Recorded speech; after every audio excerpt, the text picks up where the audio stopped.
mbokk yi di rafetlu bi ak télévision Futurs Médias benn waxtu jot nag seeg yéen ci xibaaru digg bëccëg bi li ci gën a fës Grand Prix Arts et Lettres jàpp leen ni kon Baaba Maal ak kii di Ousmane William Mbaye la ñu ko dal di jox cérémonie boobee ca suba ak léegi moom la ñu xëyee ci kilifteefu njiitu réew mi président Macky Sall danañu fa fekk ji suñu ndaw dikkaat foo xamante ni it jege nañu lool ak lakk goo xamante ni am na sànq kon ci suba fii ci Petit Théâtre jàpp nañu ni it ca béréb boobee bari na yàqu-yàqu yoo xamante ni kon nimiku nañu ko fa Linguère bu ñu faagee danañu waxtaanee benn détournement bu ñu fa doon coow ñaari téeméer ak juróom fukki millions fonds du conseil départemental ngir conseiller maître Amadou Ka la ñu ca joxoñ baaraam moom moomee nag weddina tuuma jàpp ni gaañ yi bu ñu ko bëggee jot nañu wut yeneen i pexe waaye yi tuuma d'accord ci seetal na ab deram syndicat it rawatina ci wàllug njàng mi jamono ji ak ci wàllu coow kon dinañu ci yàddu grève générale ci réew mi talaata ak alxamis moo di mot d'ordre bi kon fédéré daal di dogal cadre bi nga xamante ni moom moo ëmb syndicat jàngalekat yi bokk ca la ñuy laaj li ñu teq ci seen i payoor ñu remboursé leen ko waaye te nguur gi leneen loo xamante ni diggé woon na ko ak ñoom boobaak léegi ñu koy séntu na ko jëfee ñu am ci gan Saourou Sène secrétaire général SAEMS moom la ñu ciy waxtaanal ci xibaaru digg bëccëg bi Saourou maa ngi lay nuyu. maa ngi lay nuyu Adja Ngoné di nuyu suñu mbokku téléspectateurs yi nga xam ne ñu ngi ñuy seetaan fii ci TFM. mi ngi kon waxtaan wi ci kanam tuuti lay doon ni ñu ko waxee moom mooy gan gi li waral yëngu-yëngal boobee ci secteur njàng mi des na ca dikk ci biir xibaar yi donc yaa ngoog mbokk yi nis tut ñu yaatal ko.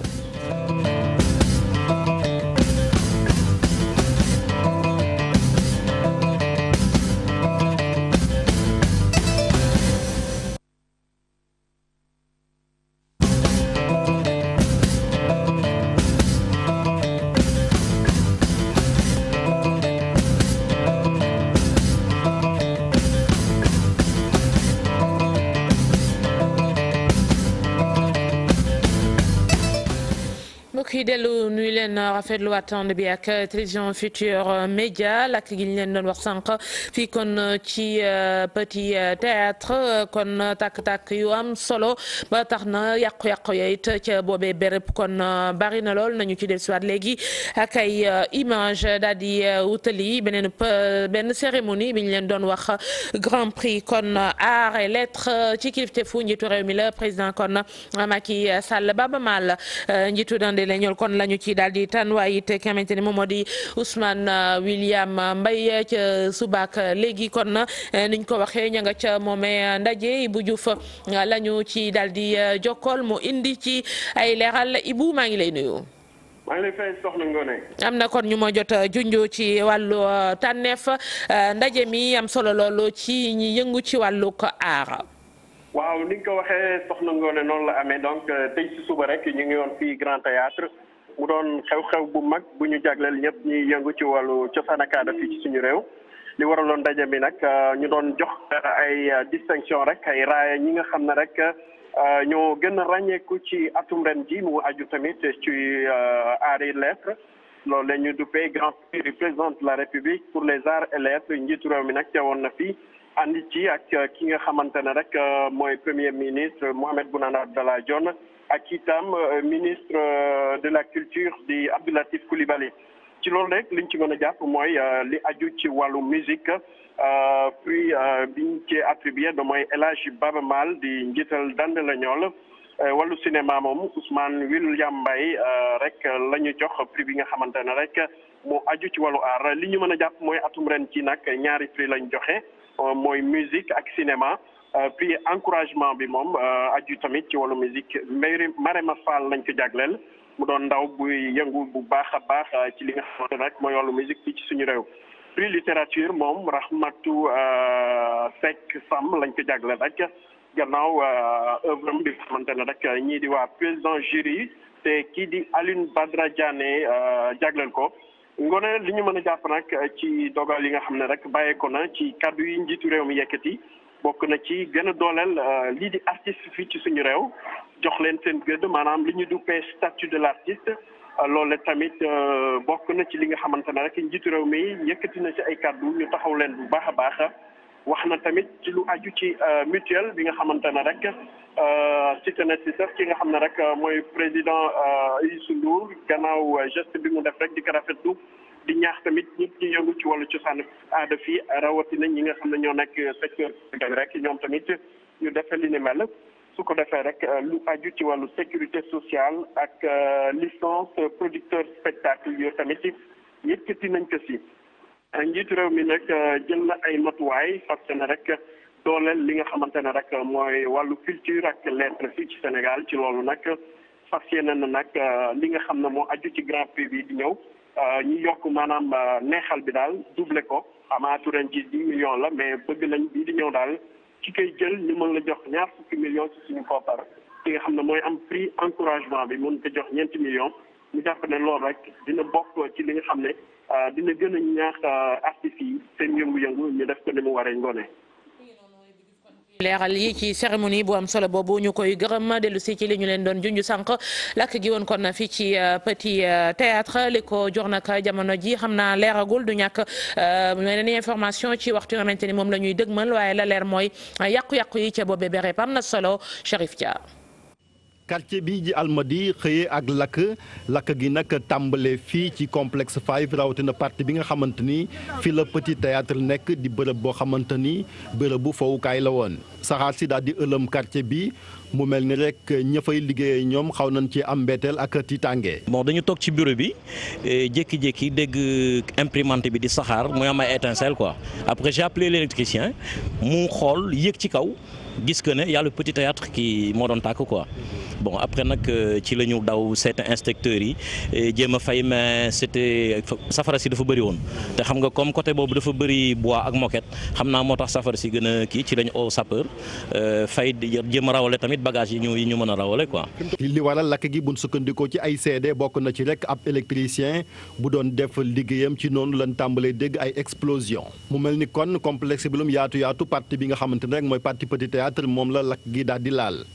sapeur pompier yi woo nañ leen xaw nañoo yéex a ñëw nag ñoom it bi ñu ñëwee jublu nañ ci liggéey bi ngir rek daal di fay lakk gi lakk goo xamante ni moo naa gën a jéggi dayoo ndax dafa tombeek ngelaw li wante teel nañoo coupé courant bi rawale bonbonne de gaz yi nga xamante tamit jege woon nañ torop barab bi. gendarmerie teew ci barab bi ngir rek xool li waral gi lakk embouteillage yi bari woon fi torop barabu liggéeykaay yi jege tamit bi complexe ñoom it tëj ndax rek tiitaange gi nga xamante ni ña fay liggéeyee am nañ ko rawatina ñi nekkoon ci complexe bi. ma ngi noonu kon fii ci Almadies la woon Chérif Dia la ñu fa yabaloon ñàkkum ndox waaye it ay béréb yu am solo rawatina ci wàllu ko diine Nduxura ca commune bu Yène loolee kon laskan wa di jàmbat xamle nañu ni nag ci lu yàggatul danañu ko saafara doomi gox ba nekkee ca bitim réew ñoom ñoo ci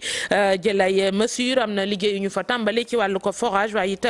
benn institut islamique Ousseynou Thiam Bira Diagne lañ fay fekke ji.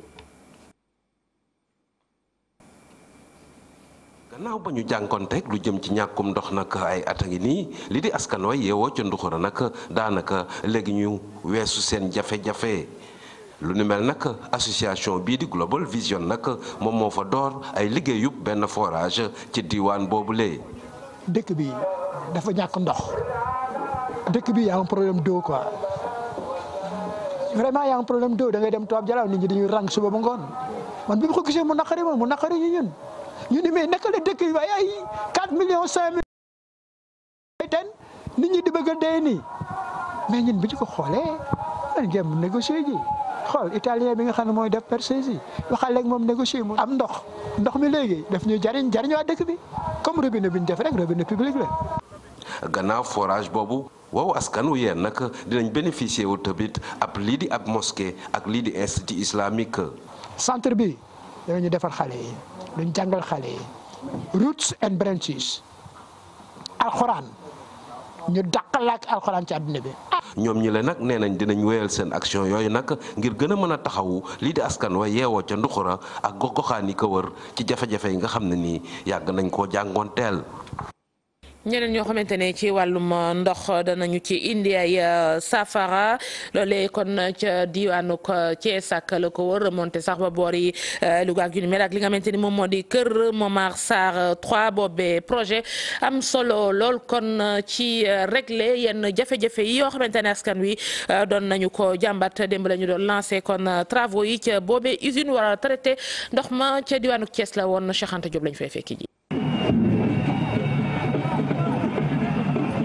njiitu réew mi Macky Sall tàll na drapeau bi joxo ndigal ñu door liggéey bi jëm ci usine Kër Momar Sarr 3 di usine ndox bu ñu war a samp mbànd yi fii ci diwaanu Thiès. gouvernement bi xam na ne ndox lu am solo la ci doomu aadama nit mënul dund te àndul ak ndox te ndox mu sell mooy tax wérgu yaram mën a am li ma waral ñu def programme boo xam ni xam naa ne waa Thiès yàgg nañu jooy ndox waaye bu liggéey bi pare dootu leen jooy ndox daañu fer seeni rongoñ ci wàllu ndox. ay autoroute ndox Thiès nekk xol bi njiitu réew Macky Sall wax ni Thiès de daanaka fi la lépp daje lu jëm ci wàllu programme bi mu duppee programme Sénégal émergent. Thiès dafa nekk carrefour échangeur la gis ngeen autoroute yi Ila Touba Thiès AIBD Dakar AIBD Mbour kon nag usine bi nekk na usine bu am solo maa ngi félicité entreprise yi nga xam ne ñoom la ñu tànn ngir ñu réaliser ko ay entreprise yu mag lañu ay entreprise internationale ànd ak ay entreprise sénégalaise yu am xalaat am xarala am naa yaakaar ne dans les délais les travaux seront exécutés conformément au cahier des charges. liggéey bi nag dina noppi ci atam 2020 njiitu réew mi Macky Sall wax ne daañu ko feetal bu Sénégal di dalal juróom-ñeenteelu forum mondial ci wàllum ndox te it Sénégal fas yéene dalal gan yi ci atam 2021. Thiès googee ministre Mame Mbaye Niang di sàkku kon gaañi ñu wàcc rawatina ci wàllug koom ndax aéroport Blaise Diagne bi dana tax ñu yëngu ci wàllug tourisme ak mbiri hôtel am kon liggéey bu am solo ba tax na war nañ cee mën a jublu xool bu boobaa nu ñu ca war a taxawee ñu teewlu ko moom joxuñ ci. ñu ñëw Thiès di jouer rôle bu am solo ci tourisme ndax département yi nga xam ni pratiquement li ci ëpp ci ay yëngu ci wàllu tourisme la.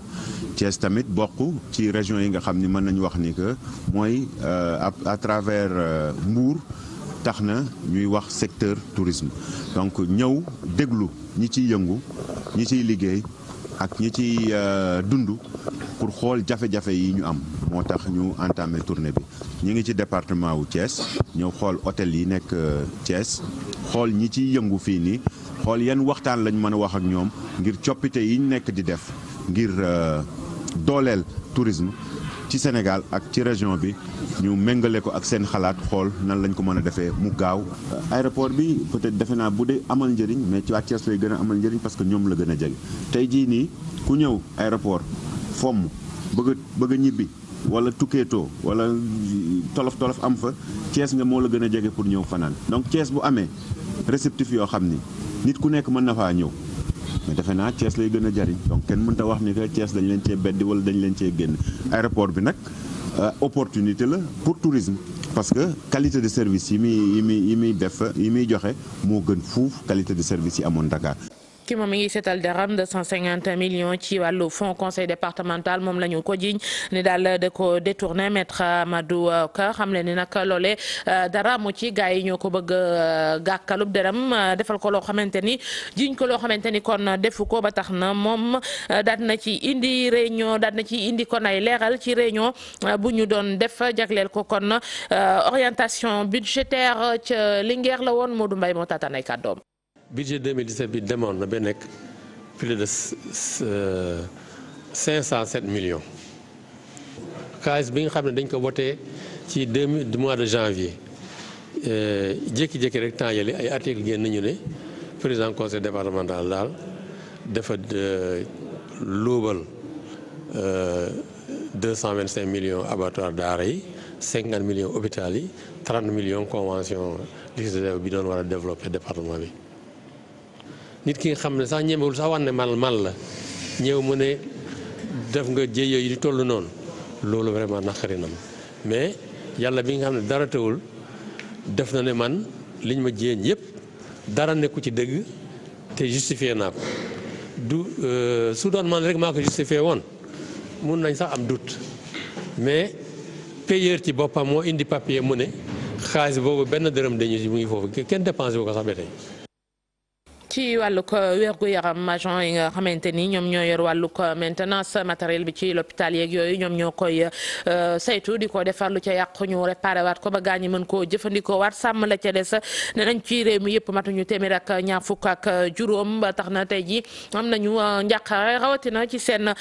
plan de carrière ñu ni moonte am na benn décret bu nekk ci taabalu kon président waaye boobaak léegi signé ko rek daal dinay tëggaañ yi ba tax na ngir ñu bàyyi leen xel xëy nañu assemblée générale Salif Sow. ñi lee seen liggéey mooy fexe ba matériel yi nekk ci hôpital yi lee ñu mën faa yàgg seen lim mu ngi toll ci téeméer ak ñaar fukk ak juróom ci réew mi yépp ñoom ñi lee nee ñu liggéey bi mucc ayib la ñu bëgg. waaye ngir loola mën a nekk fa it nguur gi jàppale leen ñu ne ci jafe-jafe yi ñuy dund. corporation boo xam ne suñu plan de carrière dafa des donc duñu bëgg autorité yi dégg loolu aussi. pour ñu gën ñu jàppale nu mu gën a gaawee ñu am plan de carrière parce que y a un projet de décret boo xamante ni mi ngi dans le circuit yàgg na te ba léegi aussi kenn signé gu ko waaw te buñ ko signé woon dina tax école bi former technicien mën a fekk ay technicien supérieur mën a former ay liste ñu am diplôme licence ba mën a am sax ay master yokk lim bi ñun tamit ñu gën a góorgóorlu bay suñu wàll ci waar wi. jëriñ gu ñu dénk wàllum paj mi ci biir réew mi moom kàddu yooyu le ñoo ña fa nekk ñoom nee ñu moonte ñu ngi tegi jéego ndaxte am na téeméeri juróom fukk millions yoo xamante ni jagleel nañ ko technicien yi le loolu ay at a ngi nii ci ginnaaw day am saa su ne leneen loo xamante ni ñu ngi koy amal mooy tàggat gi ñu leen di tàggat jox leen i matériel ak it fexe ba ñu am njàng mu baax. daaw 200 millions la woon ren en 2018 150 millions maanaam pour outillage pour renforcement de capacité ndax metti woon na torop mais tey foo dugg hôpital boo dugg bu directeur bi taxawee technicien de maintenance baa ngi ci wetam. fexe ba matériel yi nekk ci hôpital yi lay yàgg fa ba tax jëndaat bi lay mën a ñàkk ba duñu yàq xaalis bu bari loolu moo tax a jóg jëmmi yi lee ñoom seenum ndaje bu yaa lañ doon amal ci diwaanu hôpital bu Pikine bi lee mooy ñetteel bi lay yoon ñuy samp njiit. talaata ak tey jii ak alxamis grève générale kon la ñu dogal kuréel gi ëmb syndicat jàngalekat yi ñoom ñoo jël dogal bu ni mel ñu daal di leen di delloo li ñu comp ci seen i salaire bokk na kon ci li ñuy laaj salaire novembre yi na mataat waaye it ñuy bay waxtaan ngir ci wàllu indemnité logement yi ñu waxtaanee ko ay it nguur gi yeneen ponk yoo xamante ni diggoon na leen ko te jëfegu ko nañu ca jublu vice coordonnateur kuréel gi Mbaye Sarr moom moo ci àddu ci micro Ibrahima Kane. ci wàllu cadre bi ñu nekk parce que suñu syndicat ci cadre la bu tudd FEDER ci lañ jàppoon ne bis ni ki suba dañuy def benn fanu grève muy talaata grève totale ak alxames également grève totale parce que dañoo bëgg gouvernement bi ubbi ay négociations sérieuses sur l'augmentation de l'unité de logement dañoo bëgg aussi le gouvernement dindi gel bi nga xam ne moom la defoon également sur le crédit de logement le crédit DMC yooyu yëpp lañ jàpp ne moom la ñu bëgg nguur gi taxaw ci parce que bu ci taxawul fu njàng mi ak njàngale mi dem bis bu nasaxee ñu xam ne nguur gi moo ko nasaxal mais du jàngalekat yi parce que jàngalekat yi li ñu bëgg mooy njàng mi ak njàngale mi mucc ay mënuñu dëkk continuer di gis école bi ci feebaram te feebar bi lenn dong moo ko waral mooy niñ koy piloté moo baaxul. mangoog niñ koy piloté moo baaxul kuréel la Gombay syndicat jàngalekat gan gi Sawru Sène njiital SAEM Sawru maa ngi lay nuyu. maa ngi lay nuyu Adja Ngoné di nuyu suñu mbokku téléspectateurs yi. xamee nga kon sa gaañ yi xëy na bokk leen nañ ko ci waxee kuréel waaye ñoom it ay jàngalekat lañu jamono ji ñi ngi ñaxtu ñoom it laataa ñoo dikk ci yéen. waaw ñoom ñu ngi ñaxtu di bëgg a wane seen bopp je crois que aussi xëy na lu am solo la bu dee ñoom dañoo jugé nii pour que ñu xam ni ñoom existé nañ il faudrait que ñu ñaxtu de cette façon là je crois que am nañ plein droit def ces mouvements là. leeral ni xëy na mooy kuréel gi ëmb syndicat yoo xamante ni ci wàllu discussion ñoom duñu ñëw bokk ci table bi. justement ñoom duñu ñëw bokk ci table bi parce que nag Sénégal dafa am niveau bu mu franchir en matière de représentation syndicale ou en matière de représentativité syndicale dañ toog ba jamono ñu ne il faudrait que ñu organiser ay élections de représentativité nguur gi mën a xam yan organisation syndicale moo war a nekk seen interlocuteur kan mooy kan biñ ko defee nag ci décision wu jàngalekat yi am na 7 organisations syndicales yoo xam ne ñoom la ñu fal ñu war a nekk interlocuteur gouvernement bi maintenant ñeneen ñi nga xam ne tamitam faluñu leen c'est des organisations syndicales na mais dama yaakaar ni bu dee bëgg nañ jël à bras le corps préoccupation yoo xam ne ñoo nekk dans le secteur de l'éducation dina baax trop ñun ak ñoom parfois ñu toog waxtaan échanger parce que nag en réalité li ci am solo rek mooy lépp loo xam ne am nañ ko acquis war ko jëmale ci jàngalekat yi mais jàngalekat yi yëpp lañ koy jox ba tax na moi je ne crois pas diggante fédéré ak yeneen syndicats yi pour l'instant amagul justement boobu amagul parce que déjà xam nga bu ñu paree élection de représentativité yi dafa mel nii dafa am ñoo xam ne dañ yaakaar ni tant que demuñu def regroupement dootuñu exister alors qu'en réalité ñun amuñu droit di naan kii mooy wax wala kii mooy wax mais li wérte wóor mooy préoccupation yi nga xam ne jàngalekat yi am nañ ko ci ndoddu ñi nga xam ne ñoom ñoo nekk interlocuteur gouvernement bi ci lañ tegu te ñun tamitam nekke wuñ fi pour suñu propre syndicat dañ fi war a nekk pour jàngalekat yi yëpp te loolu am nañ une claire conscience de cela moo tax tamitam grève yi nga xam ne moment bi jàngoon ni ñu ngi koy def ñun dañoo gëm ni li nga xam ne dañ ko defoon daaw defaat ko daaw jéeg defaat ko ay ati at mu jur la même chose c'est-à-dire une insatisfaction loolu waroo ñëw reprendre ko gis nga la question des déplacements là.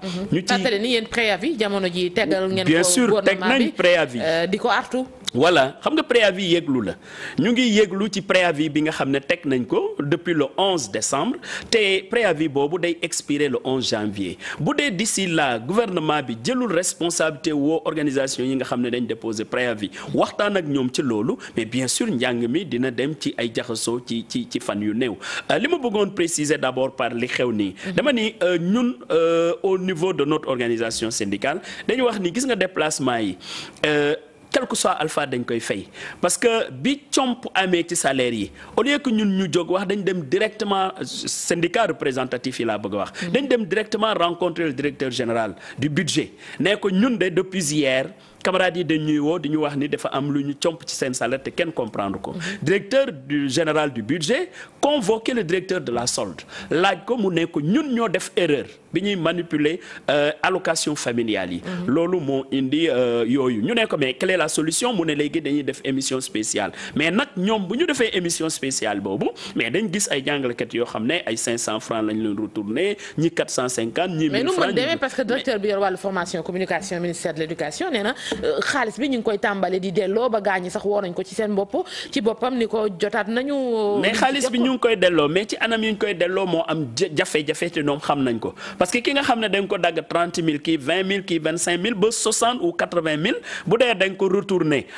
400 francs ou 500 francs xam nga delloo nga xaalis mais delloo woo li nga ko dagg beneen élément bi mooy am na sax ñoo xam ne dañ leen delloo un surplus dans leur salaire yooyu yëpp ñun buñ ko xoolee dañ wax ni rek c'est dans la provocation. parce que année yii weesu yëpp Sénégal yi gis nañ ni à chaque fois organisation syndicale yi bu ñu commencé grève rek mois de décembre la pourquoi parce que seen indemnité de déplacement yooyu moom lañ fayul te pourtant nag am na lu ñu xaatim ak gouvernement au Sénégal ne le 30 novembre de chaque année dina fekk ñu fay loolu yëpp mais bu dee gouvernement bi nag chaque année du respecter délai boobu am na lu mu ci jublu mooy lan indemnité yooyu donte ñoom jot am nañ xaalis bi pour fay ko il faut ñu jaxase jàngalkat yi ak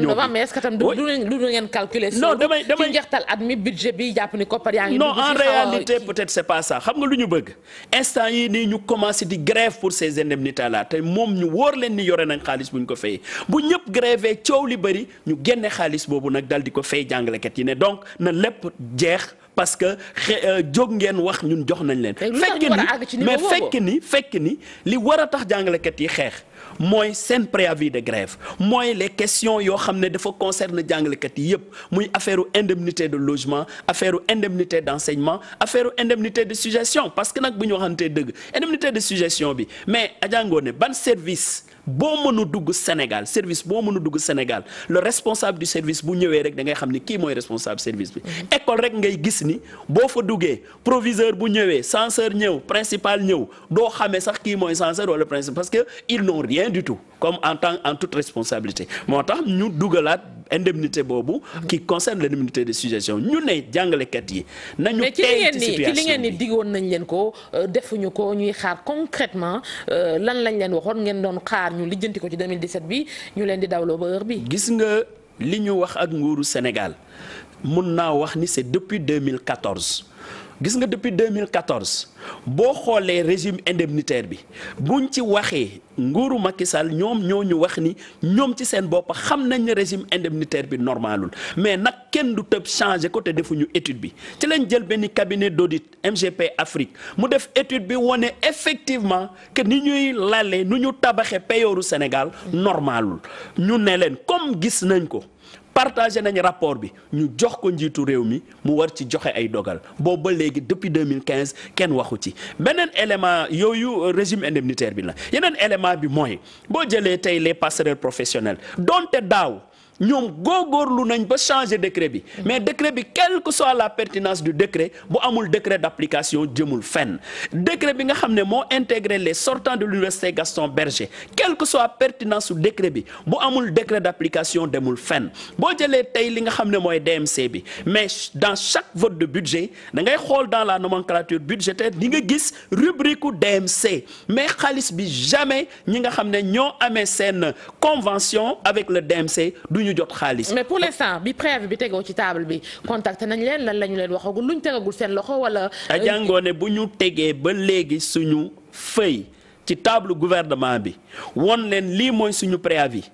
tontu sax pour wax ñu jot nañ feuille boobu ba léegi fi may wax ak yow jotuguñ ko.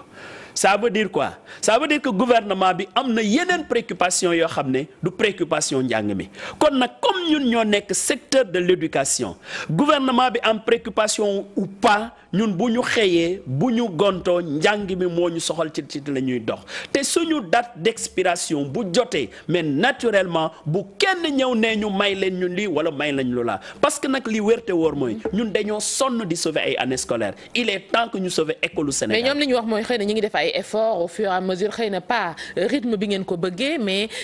lu fi jar déposer préavis de grève ci seen xalaat gisuñu ko. waaw ñu ngi def effort dans la littérature et dans le bavardage en réalité parce que mbir mi du mbiru coow mbir mi mbiru jëf la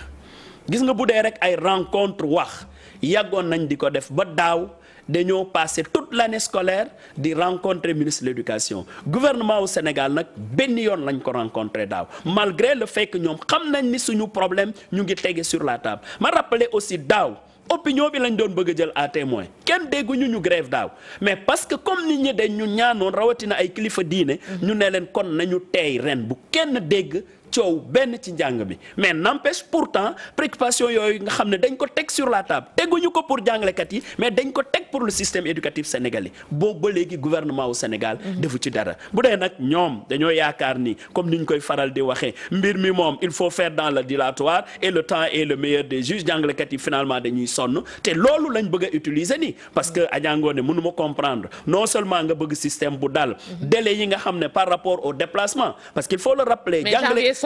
non jàngalekat yi rek ñoom ñooy def mission war a xaar 5 mois ñu door leen fay mission yooyu loolu jàngalekat yi rek ñoo koy def buñ ko nangoo nag nga teg ci teq dara ci seen salaire mais da nga bëgg ñu yëngatu te yëngatu boobu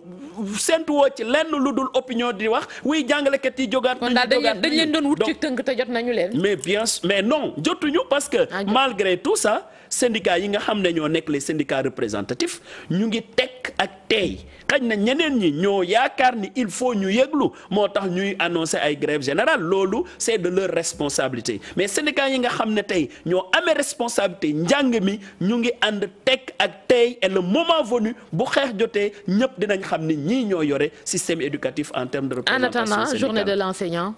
waaw journée de l'enseignant Adjango ne ma profité occasion remercier jàngalekat yi yëpp rawatina organisation syndicale yi parce que ren dañu réunir en tant que syndicat représentatif ñëw ministère de l'éducation ñu ne ñu syndicat yi ren ñooy présider comité national boobu yàlla dogal ci mbaaxu secrétaire généraux yi ñu tànn ma pour me diriger le comité national du 5 octobre ñu liggéey ci liggéey boo xam ne dañ ko ànd ak organisation syndicale yi ànd ko ak aussi ministère de l'éducation avec les services déconcentrés ànd ko ak l'enseignement supérieur ànd ko ak la formation l'enseignement technique et la formation professionnelle te bu soobee yàlla bu subaa dinañ def un panel à l'université à l'UCAD 2 panel boobu le thème général le thème de cette année choisi par l'UNESCO c'est enseigner en liberté autonomiser l'enseignant bu subaa thème boobu dinañ ko waxtaane introduire ci mbiru éthique ak déontologie ak ay borom xam-xam yu mag ci université Dakar. En 2 mots thème bi noo ko gisee.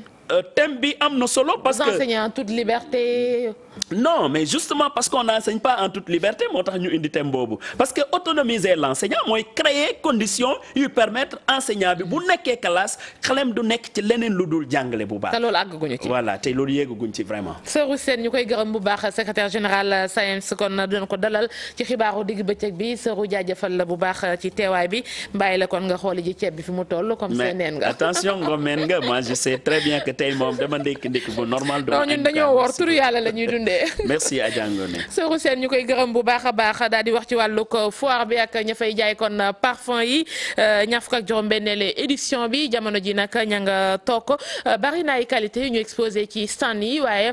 nit ñi ci ndorteel li xëy na jënd mi moom demeegul noonu ña ngay doxantu di xool terewul nag gaañu ñi ngi dundee yaakaar ba tey ci Habib Faye moo ñu fa demaloon. ñoom ñii di ay jigéen taamu jaay ay parfum ci foire bu Ndakaaru ku nekk ci ñoom lal ay parfum yu wuute lañ ci bëgg moo di ñu gis seen njaay yi ngir mën a jar ci lu gaaw. depuis 2008 ñu ngi ñëw ci foire bi di jaay ci biir la ñu nekkoon mais presque 5 ans ñu ngi nii ci biti la ñuy nekk di exposer suñuy produits parce que dañoo bëgg assez d'espace te ci biir mënuñu fa am espace bi ñu bëgg ak visibilité bi ñu bëgg pour suñu clients yi dañ ko gisee moo tax ñu génn. parfum yi du deñ mais soo fóotee sa yére day neex sénégalais yi bëgg nañ ko en fait parce que am na ñoo xamante ni parfum alcool day leen di lakk allergie te parfum yi nag sans alcool yi huile yi ñu bari dañ ko taamu parce que dafa neex. parfum yi dafa nekk parfum boo xamante ni dafa am base dafa yàgg ci yaram day yàgg ci yaram tuuti rek ngay laal diw sa yaram rek. mën na dem si yow presque semaine. am na yoo xam ne c'est brut am na yoo xam ne c'est alcool dénaturé alcool boo xam ne c'est pas doo ko def sa yére ba mu yàq yére bi te encore boo ko defee sa yére di nga doon 1 semaine balaa ngaa fóot yére bi day fekk mu ngi si. bëgg nañ ci jaay suñu produit yi gars yi gën ñoo xam bu déwénee bu ñu nee incha allah ku ci nekk di nga xam li nga bëgg fan nga ko mën a fekk. ci ndorteelu foire bi ñoom am nañu yaakaar ni seeni parfum yooyu dina jeex waaye léeg-léeg sax client yi ci bu njëkk ñu ñëw ci foire googee la ñuy bëgg moo di xool stand yi. doxul comme avant ni mu doon mel pour ouverture foire bi xaw a mel nii xaw na des daal mais sant yàlla am nañu yaakaar bu baax que balaa boo jeex dina dox incha allah. ok dañoo ñëw rek dañ si kumpa mais je crois que incha allah affaire bi balaa foire bi di dañ day fekk nit ñi miis di ñëw te aussi xam nga weer bi si digg bi la nekk c'est pas la fin du mois d'abord loolu yëpp da si joué. démb lañ commencé defar yi mais macha allah ñu ngi siy gis suñu bopp mais suñu bagage yi ñëwagul mais tey si guddi moom conteneur bi dina wàcc suba incha allah ku fi ñëw fii moom macha allah dina defar ba mu baax. ñaar fukk ak juróom-benneelu édition bu foire internationale bu Ndakaaru parfum yu bëri te wuute lañ fay exposé ci stand yu ci bëri loolee tax ñu bëri ci client yi xamuñu ana ban ci ay parfum rek lañ war a mën a jël. ñu ngi doon dal ci yéen kaay yi la ñu xëy ak Mamadou Mouhamed Ndiaye. jëf borom luy jot na di Cheikh Tidiane Gadio daaraam jotagul bi la l'Observateur ministre affaires étrangères ba woon di Cheikh Tidiane Gadio démb la waroon a jàkkaarloog Suisse Amérique bi ngir leeral tuumay blanchiment d'argent yu ñu koy toppee face à face am beeg Suisse Amérique bi yéenekaay bi nee nañu mujjutaam dañu koo dàq ba jëmmi jamono l'Observateur tegal ñu ci ne li tax ñu renvoyé ko mi ngi tukkee ci avocat moom Cheikh Tidiane Gadio Le Quotidien moom it xëy dëggal xibaar bi ci xëtamu njëkk jàkkaarloo bi waroon a am ci diggante Cheikh Tidiane Gadio ak Suisse bu Amérique bi jàkkaarloo ba mujjutaam avocat yi défense bi ñoo ko dàqalu la Sénégal nañu ni mu demee moo di avocat yi ñoo ne siis bi ginnaaw seenub client di Cheikh Tidiane Gadio dafa nekk ci ab résidence surveillée ca Washington te ñoom avocat yi ñoo nga ca New York faaw dañuy leen di renvoyer yëf yi ba noppi may seenub client di Cheikh Tidiane Gadio mu mën a jugee ca résidence surveillée ga mu nekk ca Washington dem gisee ki avocat ca New York ci diggante 9h ci yor gi ba 3h ci ngoon siis bi nangul leen loole moo waral ba Gadio gisewul ak Suisse Richard l'observateur ci xalima ak Maxali Ndiak Ndoy fàttali ñu li jural Cheikh Tidiane Gadio ñol yi mu nekke ñaar fukki fan ak ñeent ci weeru novembre ca la ñu ko jàppe woon ci Amérique doon ko toppee tuumay blanchiment d'argent ndax dafa am benn entreprise chinois bu mu santoon mu verser njiitu réewum Tchad di Idriss Déby Itno $1 milliard ak ñetti téeméeri million ca xaalis boobee moom Gadio encaissé woon na ca ñaari téeméeri million ci coow loolee la ñu ko jàppe woon téye ko fa mu joxe caution ñu bàyyi ko waaye teg ko résidence surveillée di ko wattu saa su nekk bu nuppi takkal ko lam boo xam ne lu mu def gaañi dañuy xam yàlla rek moo xam fan la parti socialiste di mujjee journal Les Échos nañu en tout cas parti bi jege na lool tasaaroo ne Barthélémy Dias ak ñi mu àndal di ñuy jàppal tànk Khalifa Sall léegi yaa ma nekk maane la ji weesu nañu ko jël nañu Ousmane Tanor Dieng jëm ak moom ca yoon ca kanamu juge des référés fa la ñu ko yóbbu li ñu bëgg moo di bànqaas mu di structure yi nga xam ne Ousmane Tanor Dieng jotoon na koo samp ci biir parti socialiste ñu suspendre leen bëgg nañu it Ousmane Tanor Dieng convoqué comité central parti socialiste bi nu mu gën a gaawee lu ko mooy bés bu mu tardé nañu ko fayloo $1 million maître Moussa Bokar Thiam di porte-parole adjoint bu parti socialiste ni ñu ci biir yéenekaay bii di Les Échos juge référé gi ñu dem di fa kalaame Ousmane Tanor Dieng juge bi amul compétence yi àtte mbir yi Le Quotidien nañu li leer ba leer daal moo di mbiri Ousmane Tanor Dieng ak ñooñu Khalifa Sall di ñoom Barthélémy Dias ak consort yëf ya dàq nañu ko ba juróom-ñetti fan ci weeru janvier gii di ñëw La Tribune xëy ñëw ak ñun ci waa parti socialiste ak ni ñu jëlanteeg weeru décembre dafa mel ne ñoom socialiste yi weeru décembre la ñuy bañ mois fétiche la ko journal bi tuddee ndax seeni mbir yu ca bari mu neexam mu naqari ci weeru décembre lay xewee yéenekaay bi dañoo jàpp leen bésu fukki fan ak juróom-ñett ci weeru décembre ci la Léopold Sédar Senghor jàppalu woon Mamadou Dia fanweeri fan ak benn ci weeru décembre 1980 ci la Léopold Sédar Senghor démissionné woon ci bopp réewum Sénégal ñaar fukki fan ci weeru décembre 2001 ci la Léopold Sédar Senghor faatu woon décembre 1971 ci la parti socialiste bokkee woon ci international socialiste fukki fan ak benn ci weeru décembre 2009 ci la socialiste bu mag bii di Abdoulaye Dia génne àdduna fukki fan ak ñeent ci weeru décembre 2006 ci la Babacar Ba faatoo woon Daouda Sow mi fi jiite woon assemblée nationale juróom-benni fan ci weeru décembre 2009 ci la génne àdduna ñaar fukki fan ci weeru décembre 2001 ci la Ousmane Tanor Dieng jëlee maison du parti tudde ko Léopold Sédar Senghor benn fan ci weeru décembre 2011 ci la moom Tanor génne woon ci Benno Siggil Sénégal taxawal Benno ak Tanor fukki fan ak ñeent ci weeru décembre atum 2017 ci la bennub socialiste mu di Khalifa Sall taxawee woon ca kanamu tribunal ngirub layoo moom Khalifa Sall moomee sax moom la direct info xëye moo ki mbiram coowal caisse d'avance bi journal bi xëy ñu ci leeralal li Khalifa Sall def ak fi mu jaar ba yegg si tey ci guuta gi mu nekk yéenekaay bi dañu muy moom Khalifa Sall di ñi ñu ko jàppandool ba war leen a àtte ñetti fan ci weeru janvier détournement di jalgati gu toll ci $1 milliard 830 millions loolee lañ leen di toppee topp leen ma ci Le Soleil mi gontoon démb toppi président Macky Sall ma demoon ca Fandène ga ca kees Soleil national nañu liggéey bi jëm ci isinum ndox bii di Kër Momar Sarr 3 moom la ñu fa doon tàmbali démb Kër Momar Sarr 3 tontu lay doon lu wér te wóor ci ñàkkum ndox mi askanu Sénégal di jànkuwanteel kadduy président Macky Sall la ci xët mu njëkku La Soleil anki dene kay nañu président Macky Sall sóobu na ci ndox mi ci page 6 bu l'Observateur Macky Sall tegal ñu ci ne isinub ndox bu Kër Momar Sarr 3 bi dana tax askan wi mën a jotee ci ndox mu doy te sell Vox Populi nañu waaye moom président Macky Sall waxam ji démb ca Fandène yamalew ko rekk ci ndox muy ballaka baawaan laawaale na ci wàllu politique ba gaaral ci Idrissa Seck ndax nee na gaay yi APR ya ca kees liggéey leen loolee la réew mi soxla bu leen kenn dugal ci waxi caaxaan président Macky Sall kenn ci ay conseillers di Alioune Fall moo xëy ngar dajjo xët mu njëkk l'Observateur boole kook wax fa luy tàkkate du fay nee na ci réew mi daf ci am ñoo xam ne dañoo jàppe seen bopp King Kong te ci jamonoy Abdoulaye Wade muqee ñeme wuñ ko woon a wax kii di président Macky Sall Alioune Fall nañu képp ku yaakaar ne dafa ragal ab defante yaa ngi nax sa bopp dëggantaan njaay moo am ci aéroport international Blaise Diagne yëral xët mu njëkk enquête dina kay journal bi gëstu bu yaatu la def foofee aéroport bi ba ñu ko ubbee ak léegi bés bu nekk ak la ñu fay jàmbat ak la ñu fay joytu aéroportu Diass bi journal bi nañu coowal neen la coowal waa ji ñu fi doon wax naan ab sëriñu daara la dëkk ca njaareem yeggoon ci juróom-benni ndongam tëdde leen ba ñett ñi mujj l'hôpital moom waa jooje l'Observateur xëy nañu wax lu doy waar ci ay mbiram bi leen journal bi waa ji see Jóob la tudd ca quartier kër Sëriñ Bay Sarr ga ca njaareem foofee la dëkk fa la juddoo fa la yaroo fa la màggee l'Observateur xëy na fa dem waxtaan ak i dëkkandoom ci waa ji li ñu ko njëkk xamal moo di waa ji masoon nañ koo téye hôpital Fann defoon na fa diir ndax yaramu naqare te moom waa joojee taxaw ne jàngalekatub alxuraan la alxuraanam sax mokkul lu ni mel umpul ndayam ji ko jur ma ngoog kon fii la ñuy taxaw ci xibaaru digg bëccëg bi jaajëfal leen bu baax ci ànd bi 19h30 20h rédaction bi incha allah dana dellu si bu boobaa ci yeneen xibaar lay doon ñaanal leen ngeen yendu jàmm ak programme télévision Futurs Médias jërë ngeen jëf.